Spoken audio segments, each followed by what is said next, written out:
Bill, I got to bring this up, and you got in a little controversy over this. When Stan Lee died, you weren't criticizing him. You were criticizing the Marvel, the comic book concept, right? Of course. Why did people get mad at you? First of all, I just found out about this. You just found out that people got mad? Yeah. I'm so glad that I don't follow social media like that. Every stupid thing They that had to people tell me today about it. lose so their shit about. Yes. But talk about making my point for me. Yeah, you're right. I mean, I don't know very much about Stan Lee, and it certainly wasn't a swipe at Stan Lee. It was You'd have liked him. He's a nice guy. He was yeah, of really course, fine. I'm agnostic on Stan Lee. I don't read comic books. I didn't even read them when I was a child. What I was saying is a culture that thinks that comic books and comic book movies are profound meditations on the human condition is a dumb fucking culture. And for people to like get mad at that just proves my point. Never miss a beat. Subscribe to Larry King now and watch new episodes every day.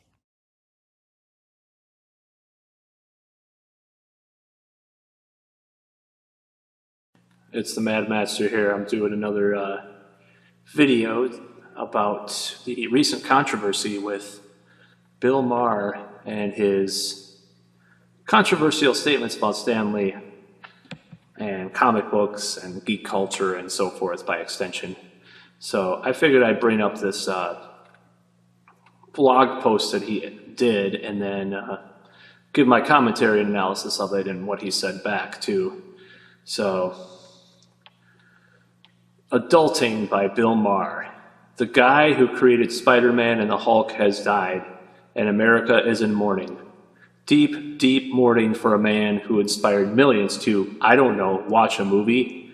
I guess. Someone on Reddit posted, I'm so incredibly grateful I lived in a world that included Stan Lee.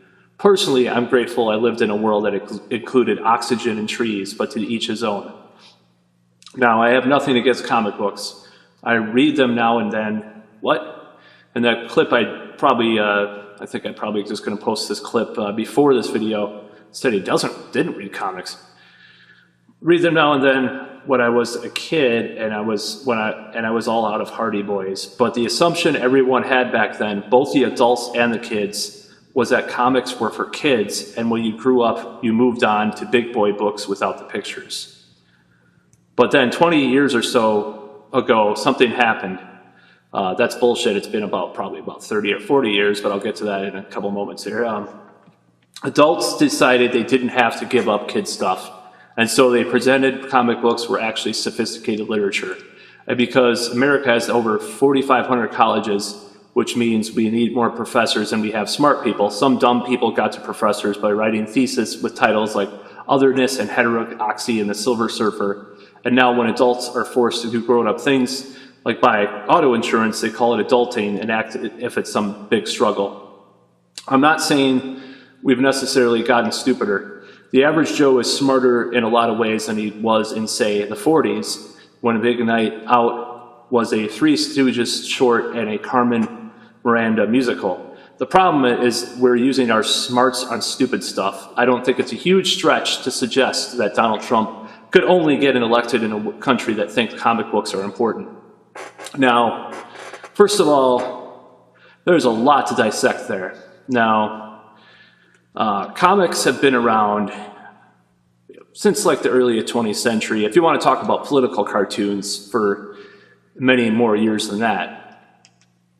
And the basic premise of this whole thing is that this guy doesn't know really what he's talking about as far as how comics have influenced popular culture, or that there are many comics that have been political in nature, and the zeitgeist of the 60s or the 70s they've influenced, whether it be Mouse, which is about Nazi Germany, or the fact that Gene Simmons of Kiss was influenced by comics for many of the ideas of how Kiss looks, and you can go on and on. There was even like some 60s radicals that said they were inspired by some of the early Marvel stuff that they read, and a lot of the X-Men definitely had an influence on how society viewed people that were different, especially at the time in the 60s, when that was becoming a thing just to stand out from the status quo. So basically, he's wrong about a great many things with comics. And there's a lot of different kinds of comics and a lot of different kinds of graphic novels that have come out. And, he's thinking about the really commercial Marvel stuff that people talk about. There's, a lot of stuff with Image Comics or, DC Vertigo back in the day, which is my favorite era of comics for like the late 80s, early 90s, where you had stuff like Sandman or Hellblazer or, Books of Magic, which ironically has kind of been taken by Harry Potter, because a lot of the stuff in Books of Magic was very similar. But anyways, the point is a lot of writers that have come through the comic book medium are now seen as really good writers, like Neil Gaiman, and Guillermo del Toro is actually very influenced by comics, and so are a lot of other film directors. So he's just very misinformed. And, people like Grant Morrison and Alan Moore are two of my biggest influences of anything that I do. I mean, they're into strange occult stuff and just really esoteric things, and they talk about it in their comics too, and literature, and they go into a lot of different stuff. Like Alan Moore is V for Vendetta is a very political anarchist influenced tome that he did, and it's been very influential. So I think that Bill Maher just doesn't know anything about comics, and he's just talking out of his ass.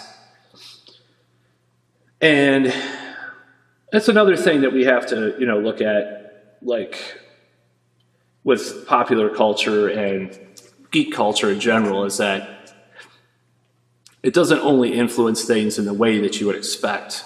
Like, for example, a lot of engineers, scientists, and other types of, nerdy types grew up watching Star Trek, which inspired them to get into their chosen fields.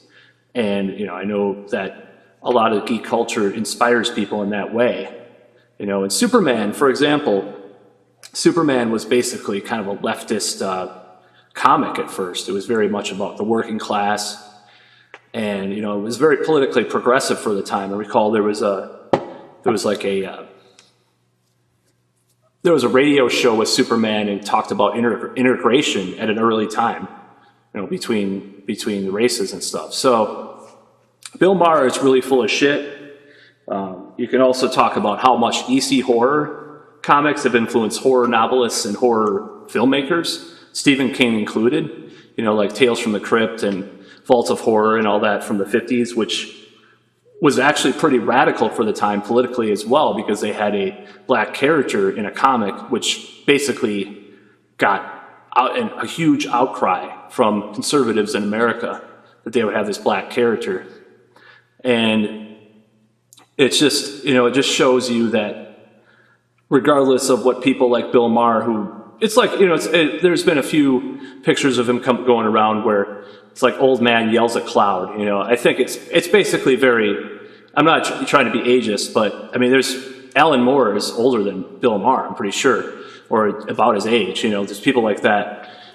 It's just that he is just so clueless and out of touch. And, that's probably why he actually supports a lot of these establishment politicians so much and stuff. And he's trying to be edgy. He's the original edgelord from the 90s in many ways, because he had politically incorrect and all that. So he's trying to go against the grain. Now, I will say that the very nature of the Marvel movies that are so popular, I kind of am a little burnt out on them. And the DC movies are even worse. And DC is my favorite, but the movies aren't so good. And I really do think that we need to, there's going to be franchise fatigue eventually. I think it's already started with Star Wars, for example, for various reasons. But the comic book thing with movies, and you know, your grandmother that never picked up a comic book in her life and is loving these Marvel movies. It's a little bit like when all the preps started liking Metallica after the Black Album came out. I feel kind of like, you know, I don't feel, it's a little weird. But anyways, that aside, I think Bill Maher is just full of shit, and I could go into this for hours about how the comics medium has influenced people in general, filmmakers, philosophers, politicians, musicians, and it's more on the edge of culture than Bill Maher realizes. He just thinks of Superman and Spider-Man. He doesn't think about, you know, V for Vendetta or Mouse or The Sandman or, you know, many of the Image comic, you know, edgier Image comics coming out, you know, stuff like that. So that's all I got to say. Please subscribe, and I hope you enjoy this video.